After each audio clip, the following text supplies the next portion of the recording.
Aw, yeah, time to settle in with the smooth sounds of Sharks Night Shift.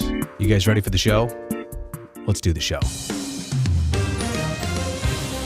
Welcome to the program. A 2-1 victory for San Jose, their second win in 3 games on this homestand.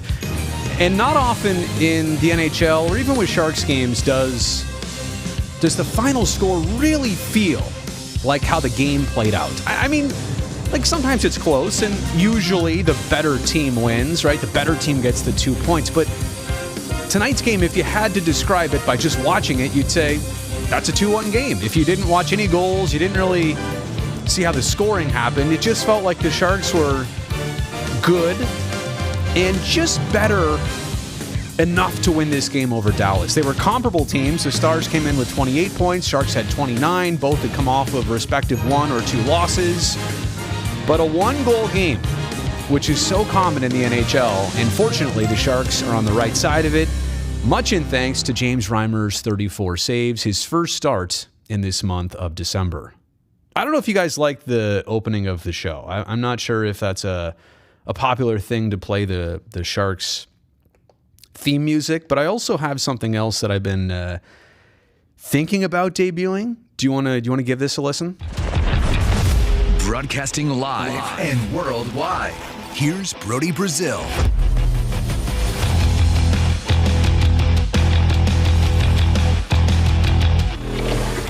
All right, that's pretty fancy right there. Not gonna lie. I may just go with that from now on. I'm eventually going to get to my 3 big things, but I wanted to debut that. Announcer guy, really sounding authoritative right there at the beginning of Night Shift. We will get to questions and comments later and all of your feedback, but yeah, I want to begin with my 3 big takes from tonight's game. So, number 1. It was not a good start for the San Jose Sharks. In the first period, they took 2 penalties. They got outshot in the first frame, 14-6. You know, it's something they wanted to get away from, slow starts. I mean, San Jose did not even put a shot on net for more than 7 minutes. Now, once Timo got that first shot, kind of felt like things were about to happen because less than a minute later, Timo, again with the puck, turning, shooting, and firing, and off the shin pad of Tomas Hertl, his 6th goal in the last 4 games. Hertl's on a 4-game goal streak, but 6 goals in that span. 1-0, San Jose is up 8.5 minutes into this game, where they did not look like they should have had the upper hand on the scoreboard, but they did. And so I feel like the score in the first period was deceiving. They did not get the good start despite what the scoreboard indicated. And so, like I said, to have this game ultimately be 2-1, and that does feel like how the game played out, in the beginning, they're very fortunate. Taking too many penalties. I feel like if you just look tonight at the Sharks taking 3 penalties and only drawing 1. Now, they had 2. They had 2 power plays, but the other one was because of the coach's challenge that went bad. The Sharks took 3 penalties and drew 1. That's a common ratio that this group is really going to have to get away from. Their penalty kill is good. It's been top 5 in the NHL all season. In fact, it's hovered around the top 2 or 3 almost all year. So to know you have that in your back pocket is great. But to keep having to rely on that, and some nights it's just going to burn you, right? It's going to happen. Some other team's power play is going to come in and make you pay for it. The Sharks really need to, I think their next step here on this homestand, and it's going to get a little bit more interesting now playing Seattle, Vancouver twice, and then Edmonton. And I realize Vancouver has probably turned things around to a degree with the new front office and Bruce Boudreau now behind the bench, but again, their honeymoon period is going to wear off, and you'd like to think the Sharks facing them back-to-back games on home ice, they can put a dent in Vancouver. They can do what everybody else has been doing against Seattle this year. The 7-game homestand, the Sharks already have 2 wins in 3 games. Can they rack off another couple wins here in the next 3 before they face Edmonton right before Christmas? It's an important stretch to capitalize on what comes next for Team Teal. And to capitalize on what comes next, I think better starts out of the gate are going to be imperative. Number 2. James Reimer literally was the number one star, but he's our number 2 point of conversation here. To have not made a start in this month of December yet is pretty amazing, considering that he was maybe under the weather, maybe he had a lower body injury, a little tweak as he referred to it, whatever it was. He has been a source of consistency. I like what Hunter and Hetty said tonight, a source of calmness with this Sharks team. Whenever he's in there, and even when there are, pushes by opponents and times where, they're really making an effort to score, they're on a bunch of power plays, he is a calming force for the Sharks. He's been consistent all year. His rebound control is excellent. I've also been impressed with Adin Hill in those last 5 starts that he made. I feel like the Adin Hill stock went up during that span. But for Reimer to come back off of, 11, 12, whatever days it has been since he last started, to put forth this type of performance, when the Sharks take the ice on Tuesday, how do you not go right back to James Reimer? It's been a huge pickup, and I still like Adin Hill. I feel like we have, it is a competition, but it's more of a conversation and a competition. It's not like a controversy, right? Let's not make this more than it is, but you've got 2 capable goalies. You've got Hill, who has rose to the occasion, more often than not. I think there's probably room for consistency there, but that's what Reimer is, right? Reimer is a little bit more consistent, even in tonight's game where, shaky was the theme of early on, but he settled in, got used to it, got comfortable. He allows 1 goal tonight and made 34 stops. James Reimer, a huge deal for this team. But I want to go for the individual aspect here. I'm saying Reimer's my number 2 point, but can I also throw in Timo Meier, who had the primary assist on both goals tonight? He's been the points leader for this team. Again, what a turnaround individually from last season to this one. Calls for him to do more, to find his game, to be more consistent, to be a leader, to have a certain style of play. He's literally done all of that. So Timo Meier with another huge game, 2 primaries, right? Like, what more can you say? And then the other one is Erik Karlsson, who fired off an absolute bomb, 16:28 into the second period. Unfortunately, Barabanov was onside, and Tomas Hertl was not an offender of goalie interference, and all was well.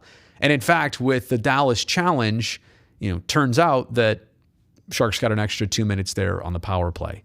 So I do want to point out Erik Karlsson again, in the same Meier, I don't want to say evaluation, but a lot of people, looked at Timo last year and said, okay, we need more from him. And for Karlsson, it kind of been 2 years, 2 seasons where, people wanted to see the EK65 they knew he was capable of being. And I don't know if he's fully back to that yet, but 8 goals now in 28 games. Did he even have 8 goals all of last season? I think the answer is maybe not. I'd have to go back and check. But the point is, the pace he's on, the things he's doing, and this is also a Karlsson who had a really good start, was sidelined for 5 games with COVID, and still said, even as recent as a week and a half ago, that he was still kind of fighting through feeling normal still. So love the fact that Karlsson took a shot like that and went through, and it's his 8th goal on the season. So Reimer, yes, but love to see Hertl now on this 4-game goal streak. Love to see Meier, what he's continuing to do, and love to see Erik Karlsson being part of this team's offense. Number 3. Evander Kane played his very first AHL game today, not only in this stint with the Barracuda, but literally his very first AHL game ever. There's a lot to dissect, I think, from this experience, and I think a lot of ways to, consider what we're about to watch with him. I took some notes on this earlier, and I'm really trying to, figure out how to evaluate these next couple weeks, months, whatever it is that he's a part of the San Jose Barracuda.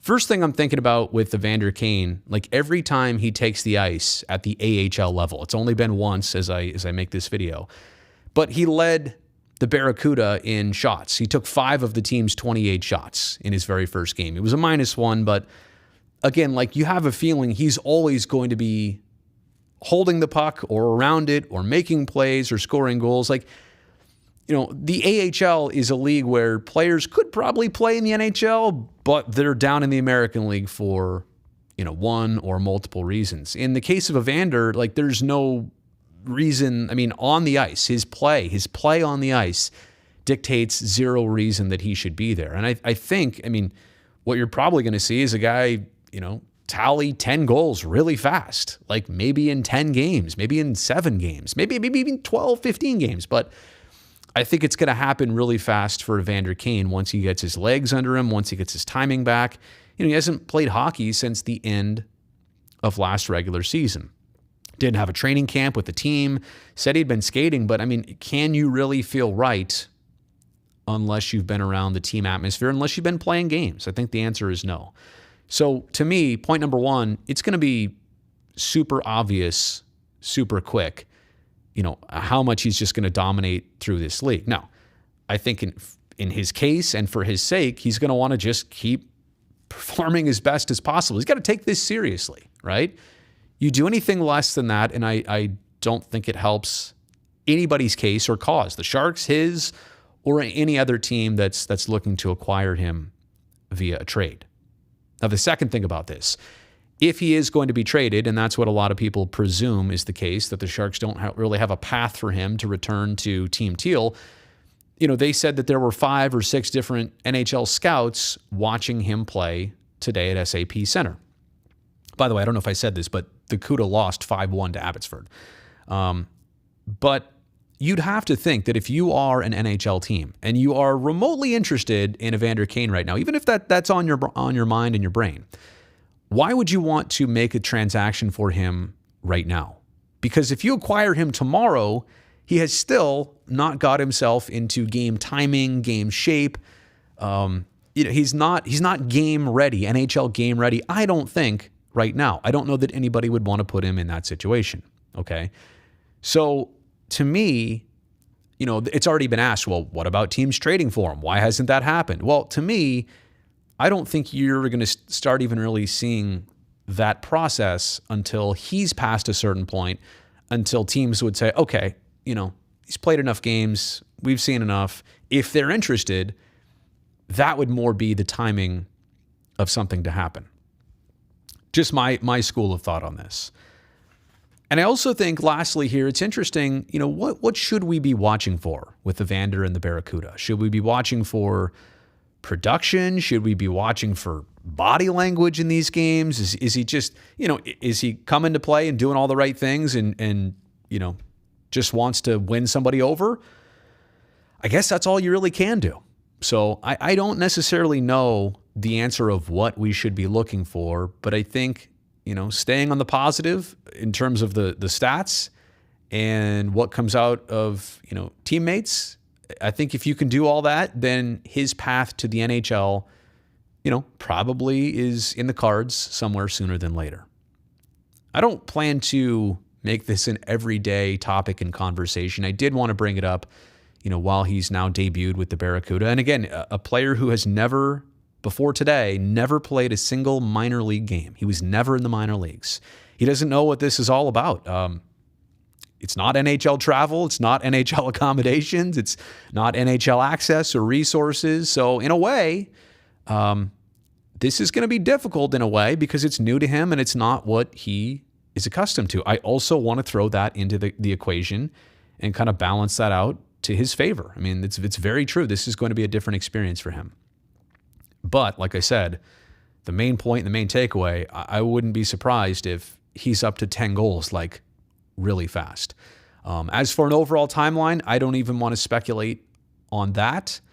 But I feel like here we are 11 days into December as I do this video. Are we talking a couple more weeks until something happens? Possibly. Is it 2 months until something happens? I honestly couldn't tell you right now. Okay. I think I got to, there's one more thing I wanted to discuss here. And so let me go ahead and bring this up on the screen. Because I thought, first off, it directly applies to tonight's game. This is Sharks president Jonathan Becker with a tweet earlier today that totally caught my eye. And crazy enough, it literally applies to tonight's game and the end result. 71% of NHL games so far this season, now this is of 10:39 earlier this morning, 71% of NHL games are close games, meaning that there was a 1-goal margin that decided it or a 2-goal margin, including an empty net goal. So you could basically say a 1-goal game. Now, I got to tell you, my thoughts on this are twofold. Number one, teams must love this. Fans must love this. This is like close games. Anybody can win on any given night. Players, I would have to think, are in on this too, right? I mean, this is a league where everybody's that good, and there's no teams necessarily. I mean, there are going to be blowouts still. Let's not paint the wrong picture here, but 71% of all games. I mean, that means your chances of going to the next Sharks game, almost 3 out of 4, that it's going to be a 1-goal decision. I hope not against the Seattle Kraken. I hope the Sharks win by more, but that's a high majority right there. That's not even 50%, that's 71%. So I'm here to say, do a lot of people probably like that? Yes. Do broadcasters like that? Probably not. Why? Now, why do I say that? We like close games. We like entertaining games. But this makes the predictability factor minimal, right? Because that means there's going to be not a lot of comfortable games. Teams aren't going to win by 3 or 4 on a given night. There's no real superstar team in the NHL. There's very good teams. Like, make no mistake what I'm saying here. But the NHL is not like the NBA, for example, where there have been a couple Showtime teams. And the NHL has had these in the past too. They just don't really have one of them right now. They've never had a team that pretty much is going to win every game and pretty much is going to win by 3 every single time they take the ice. Again, this parity, not Parody, this parity, Parity, is incredible. That 71% of games are decided by the slimmest of margins. Again, when I say broadcasters don't like it because of the unpredictability, yeah, it's hard to come on in a pregame show and say that this should be the better team when that many games are decided by a single goal. Okay, with that said, I now think I might be ready to move on to the live chat. Here we go. Goal beats. 8th goal is a career high with the Sharks. Are you talking about, Erik Karlsson? Is that... Wait a second. So 8 is a season high? Is that true? Even in... Gosh, all the years are blending here. Even in his first season? Really? Wow. Didn't really think about that. I guess there were some injuries as part of that too. Let me go back to the beginning of the chat here. I have a feeling that I missed a few good things here. I'm so sorry. What the problem with me doing these videos is that I go on for a period of time and then the chat populates and then I'm like, I missed a lot of good stuff. So let me go back here. Jacob says, Reimer needs more games to be considered for the Vezina. Well, I mean, look, the Vezina is elite territory and his stats are really, really good. I'd have to double check where they stand after tonight, but I mean, you're looking at, a guy who's 2 or fewer on the goals against and above 900s on the save percentage and has consistently been that. So I would agree. I think a Vezina candidate alone, not even just a winner, but a Vezina candidate probably has to be an everyday-ish type goalie. I don't know how the mix is going to play out from here on with Reimer, but you probably have to start like 55 games or more, I would think, and have the performance to back it up to kind of be in that Vezina conversation. Terrific job by Reimer.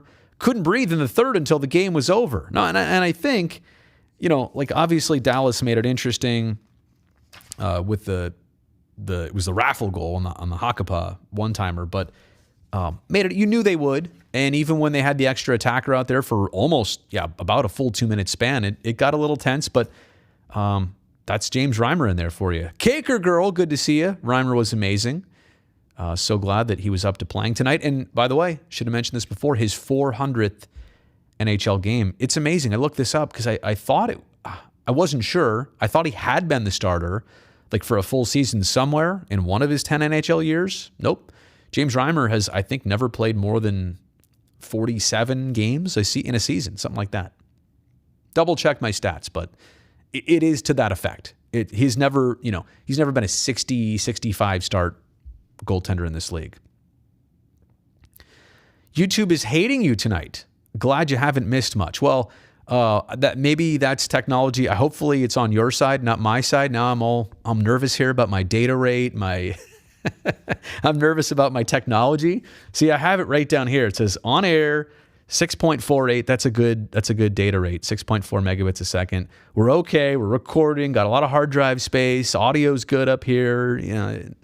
This is what happens when it's a one-man band. I get a little nervous. Haley, good to hear from you as well too. Switching those lines definitely paid off. Whoops, should probably put your comment on the screen. Oops, that's not what I meant to do there either. At least for the second line, yeah. When you think about Timo and Barabanov getting all the primary and secondary assists, and I said this the other day, and I still hold to it. You can change top six lines. I think it has the ability to spark a team. But I really think that we in the media, us as spectators, us as fans, we probably make more of a big deal about that than players, the question is always asked, what was it like to play on that different line? Well, guys are like, it's still a 200-foot rink. It's still a hockey puck. It's still, 5 skaters on each side. Like, I don't know. It's, I think a change of scenery for some players could definitely help. And it's also a message, right? It's not a slap in the face, but by saying that I'm going to break up your band, it usually inspires something. Good performance by James Reimer. Rock solid good saves by Reimer that you saw. Call Reimer and Timo MVPs of the season so far. And you know what? Hurdle has emerged, I think. And Carlson's had a pretty good year. Honestly, I haven't said the name Logan Couture a lot. It's not to say that he's had bad games lately, but I hope he gets back on the scoring touch lately too. But I think that's a fair assessment. I think Timo is right up there as most consistent, and Reimer in that same category in a different way too. Andrew, it's so awesome that you're joining from Japan again, where the time is. You know what? Let me just give me a second here. Well, now that I have, if I'm going to put elevator music in my soundboard, then I'm definitely going to use it here. Hang on one second. Time in Japan. All right, here we go. Time in Japan is currently 4:02 p.m. on Sunday. Think about this for a second. Think how crazy this is. It's just gone 11 o'clock here on a Saturday night. It's already 4 p.m. tomorrow where you're watching. You've already had most of your Sunday. Well, I don't know what time you wake up or what you do, but you've already had time to wake up, go to the park, walk the dog, play with the kids. I'm making up your life here. Have a bite to eat, get a workout in. What's a busy Sunday for you? But that's crazy. That has always tripped me out. Okay. I think we get the... Okay, there's my soundboard. Now I'm screwing everything up. Okay, Brazil, get it back together here. Okay, Sharks Night Shift. We're back. Let me get back to the comments here. I'm all over the place, literally. But Andrew, I appreciate you joining from Japan. That always gets me going. It really does. And then the toilet flush is accidentally played. Yeah, I mostly I do it on purpose. Great job on the broadcast yet again. I appreciate that. Do you think Barabanov is playing as impressive as I do? Yeah, you know what? I think you've seen a couple of good games lately by Jonathan Dahlen last time out, by Barabanov tonight. And I think lately is a good part of that too. And I really think Noah Gregor has been, he's on the top line now. He's been put on that line for a reason. And I think that he has also emerged. So that's why I hesitate a lot of times to sit here and throw stats at you guys and say, well, points and assists and shots and this. Sometimes you just got to throw all that out the window, do the eye test, and judge players like that. That's what the coaches are doing, and then the stats kind of help their case and make decisions and be a little bit smarter. But I agree with you. I do think Barabanov has taken it up a notch. I thought he had a really good finish to last season. And I think he's probably taking slow next steps here too. Saw Timo pushing hard toward the net in the second and third frame. Good shot opportunities, but gosh, did it kill me when he lost the puck? Shot wife? Oh, shot wide. Shot wide. I was like, Maddie, what? I didn't think he was married.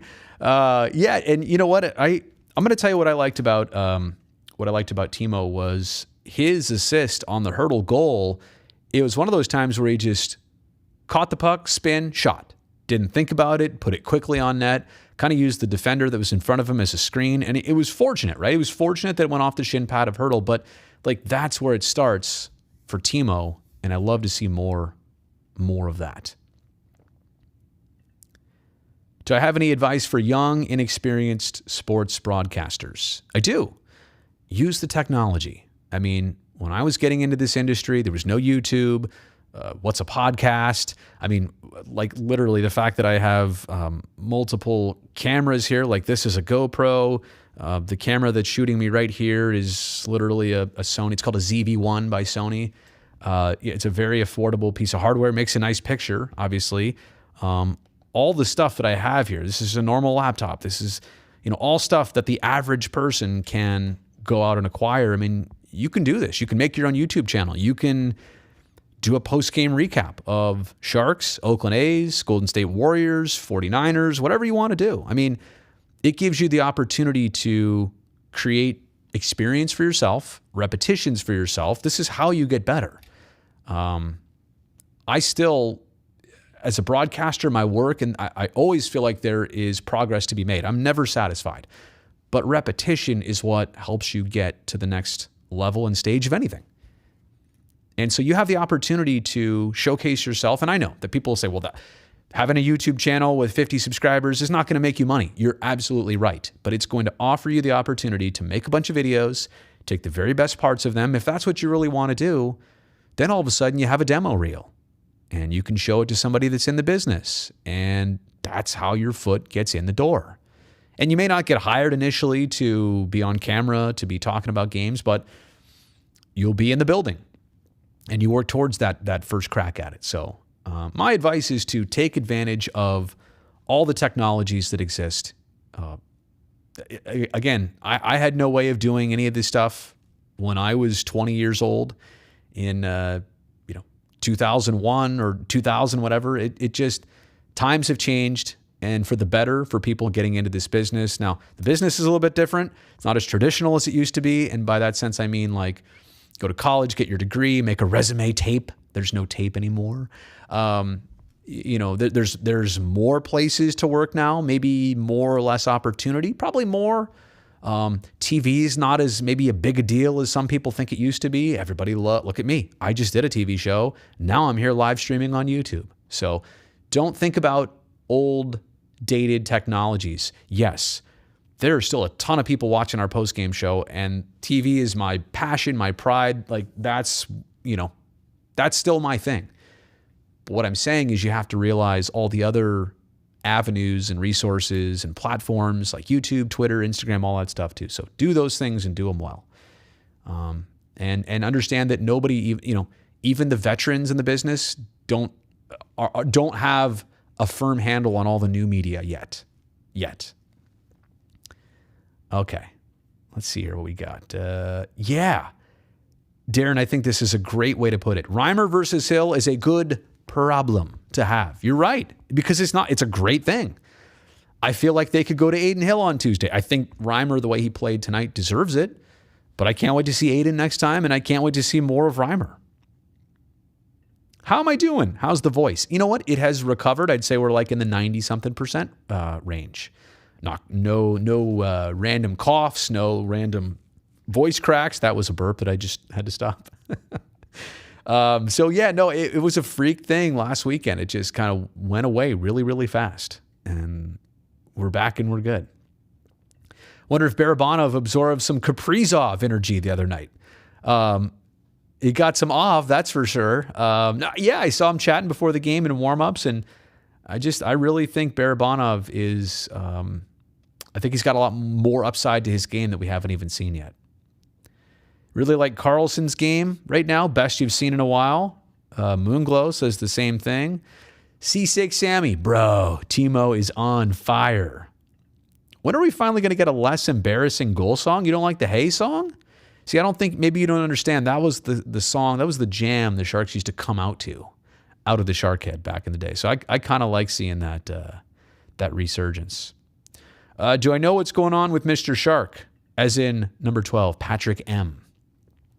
I did see that Patty was with the family in Disneyland recently, but I do not know about his hockey endeavors or his decision-making or his current regimen. I don't know. It's all quiet. And, I'm okay with that being all quiet. Like for him, I just hope that, in the second half of the season that he has been taking care of himself, I hope. If he wants to do this, I hope somebody can give him an opportunity. Some team is shorthanded. He'll be the right fit. He'll be the right guy to jump in.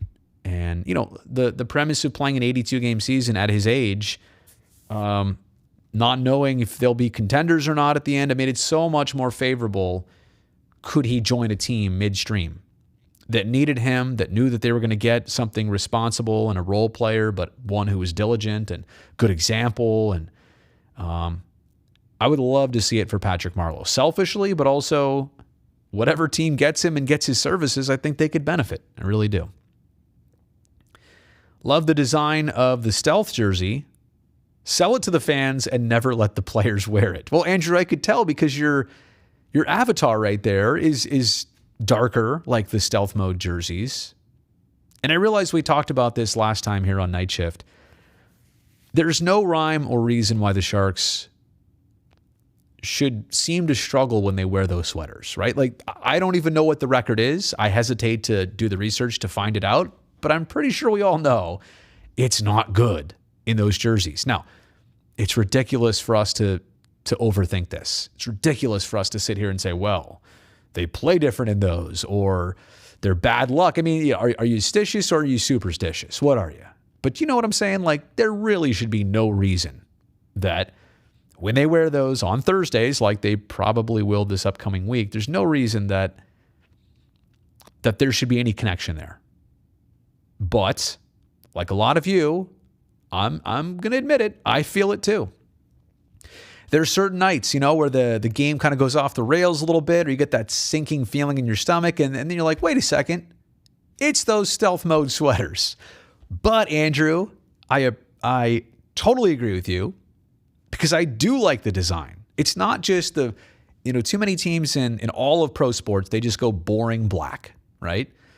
I'm going to be honest with you about this. I think that the Sharks' last black jerseys before this, the ones that were just, like basically like when the new, what was it?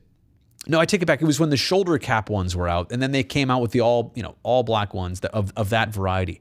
It's like, it just, and the different Shark crest. There's nothing to it. I really like the fact that they have the darker version of the Shark crest. I like the stripes. I like the silicon pattern, on the arms. Like there's a lot to it. So I fully agree with you. I'd wear one. I like them. I don't even own one, but I would if I could get my hands on it. Brazil 6. Sharks Team Shop. You know where to find me. Also the retro jersey. I need a new retro jersey while we're at it. Do I need any other ones? Oh, I need a reverse retro too. Last year I never got one. So what I'm saying is I agree with you. It's okay for fans to wear it, and I don't want to see it not get supported because it's cool looking. But yeah, it's connected to too many of my bad memories now. Sharks have a 58.1% win rate with non-stealth and then 46.2% with stealth, according to Reddit. And I love Reddit, so there's got to be some accuracy there. I don't know if I'm going to take it down to the 0.1% with Reddit, but I get what you're putting down there. I just made my Christmas list. A Sharks Team Shop, if you're watching. Oh, by the way, I don't know how much I should get into this, but Curtis Brown informed me tonight that we may have a little bit of a deal brewing with our friends at True Hockey. We do those demo segments, and I'm honestly like, I pulled out an old Tory Mitchell twig. It was on one of the only right-handed sticks we had downstairs. And I mean, I have some at home, but I keep forgetting to bring them. Anyway, long story short, we're saying, why don't we get a jersey and stick or an equipment connection? Why don't we connect with somebody who get us some new twigs, some mitts, and all that stuff? And so apparently, True Hockey is making us some custom sticks. And so you're going to be seeing those sooner than later on Sharks pre and post game live. So like when I'm shooting those foam pucks at the camera, they'll be off the blade of a True Hockey stick. The brand True, Oh, hey, Felix. Felix behind the scenes working diligently on a little project, and I appreciate his work on that. I don't want to detail it too much because I don't want to blow the cover on it, but it does seem exciting. And Felix, I owe you some messages because we got to talk. We got to talk a little bit more. I got some ideas. I'm gonna need some feedback. Yeah, Mitchie, love Taco Tori. It was a 2 or fewer game tonight. I'm just realizing 2-1. It's not going to get Shark fans the tacos that they want for 4 goals, right? 4 goals get you Taco Bell. So, Stick Tech, you commented on that. I'll tell you what, broken, not broken. Brownie and I were talking about doing an entire segment on sticks. Picking a flex, picking a blade pattern, the toe, the heel, the lie, all that stuff. We honestly, we could get into a pretty detailed segment on taping it up, the height, how high it should be. Do you like what ending do you like? A cap, a knob? Where do you put your tape? All that stuff. Like we could, I'm not even kidding you. We could probably spend 2 full segments of a pregame show on that. So maybe we'll do that pretty soon. Oh man, center ice won't cover pre or post game anymore. Always makes me upset. If nobody else will ask, you will. When's Dan Boyle coming back? You loved seeing him again, and also the suit chirps. I think Boiler's next time on the schedule is relatively early next month. So I think we're less than a month away from his next appearance. This is all pre-scheduled. We knew there would be a gap. And Boiler only wanted to commit to a couple of them just to see, he's dabbling in this. So we've talked since then. I think he liked it. And I think that, like anything else, the more he does it, the more he'll get it, feel comfortable, enjoy it. But I think the foundations are there for him to, I don't know if this is what he wants to do with all his time, but I think the foundations are there for him to jump into this a little bit more if he wants to. Hang on a second. I'm going to get to you, Haley. Next time Drew calls with Randy. That one I don't know. But I think it's relatively soon because I know Drew is also on our schedule to do a couple more pre and post game shows. So I'm pretty sure that it's sooner than later. If you're worried that you've seen the end of it, that's not the case. All of this stuff was pre-planned in advance. You also want to note again that Teal Town USA After Dark has just gone offline. Oh, I see. So what you're saying, Felix, is you were loyal to Teal Town, and then you've come on to the old Brazil post game show. I get it. No, and I understand that. Okay. Haley, my thoughts on the Zigris Milano goal. That style of play is something the league should support. Okay. You literally have in the NBA Steph Curry in pregame. Now, I realize that pregame is different than an actual game. You got this guy coming out of tunnels from the club level, hitting shots and making viral moments. And let's be honest, that's kind of what the world and the media landscape and the attention span is all about here in 2021. Being relevant, being on the forefront. Did that goal show anybody up? Tell me it did, because it didn't, right? That goal was pure skill. That goal was, I can't believe I just witnessed that. And if you're the goalie, and I forget who it was, or you're even on defense, how are you going to even feel bad about that? How did you see that one coming? You gave the guy time and space to literally cradle the puck and get it, basically a fake Michigan play, right? Like you thought he was going to do the lacrosse goal. He didn't. But when you give a guy that much time and space, you're gifting them that chance behind the cage. But the point of this all is that hockey can't be so uptight that this should not even be a big deal.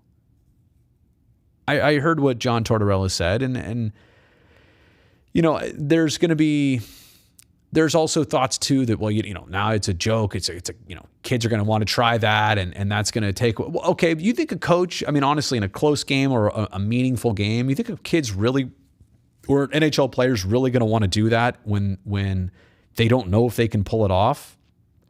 The guts for Zegras and the boldness for him to try that in a game and know that Milano could also bat it out of the air and send it home. I mean, not just get a blade on it, but like literally put it in the back of the cage. That took some that took some guts. So I do think the league should support it. Now, if a bunch of guys are doing it and teams are looking stupid out there and they can't convert it, then it's gonna take care of itself. It's gonna go away. But I'm not here to shoot that one down at all. Yeah, Tortorella is apparently pissed. Well, no, and you know what? Only Torch thinks that. Get off his lawn.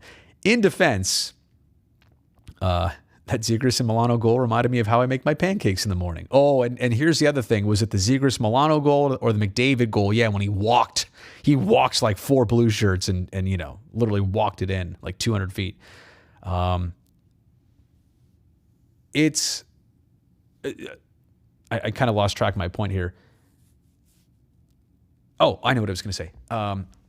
Working in the media, working for ESPN, I guarantee somebody was picking his brain, a producer, saying, what do you think about that? And Torts gives him an honest opinion. And they're like, wait, you don't like it? No, I'm not really hot on it. Say that on TV. Say that. You should say that. Oh, people will really, so like, I guarantee he is encouraged to have a take that makes waves. If he comes on there and says, I think it's a great goal, we move on. But because he didn't now, or, he goes against the grain, we're all here talking about it. All right. Just looking at the time, I think this might be the opportunity to wrap it up. And I appreciate all of you being in here. All the regulars, from Felix to Maddie to Haley to Caker Girl, Moonglow, Broken Not Broken's in here a bunch. Alden, you're a longtime classic. Jack Olson. I'm trying to name as many people as I can here, but thank you to all of you for joining me here tonight on the old Sharks Night Shift. Now, how exactly do I get to my theme music? Oh, in case you missed it, tell me what you think about this. Broadcasting live and worldwide. Here's Brody Brazil. Here's the drop right here. Okay, that might be the new intro, right? I'm not sure yet whether I'm going to do that from now on at the start, or if I'm going to begin every show with the old classic Sharks on NBCS theme. So let me know. Felix says he digs it. I appreciate that. Maybe... Oh, Jacob says that's a fire new opening. Steel and Steam, very nice. Brody purposely flushes the toilet. I don't even know if I have the toilet flush on. Oh. I do have it on here. Anyway, great night for the Sharks. Honestly, you want to win 5 games out of 7 on this homestand, you got to win tonight's game. And they did just that. 2-1, slimmest of margins. It felt like a 2-1 game. The Sharks did just enough. And hey, that's good enough to beat a comparable team like the Dallas Stars. All right, everybody, thank you so much for watching. Have a great Sunday. Have a great Monday. I'll see you back here on Tuesday for Sharks Night Shift, or probably before that on YouTube. Also, before I leave, I don't want to forget, if you like this video, if you're still here, please do me a big favor. Hit the thumbs up button so that other people on YouTube can see it. Also, if you're not subscribing, take care of that right now so that I can for sure see you next time. All right? Like I said, everybody, have a good night. Have a good weekend. I'll talk to you soon. Bye.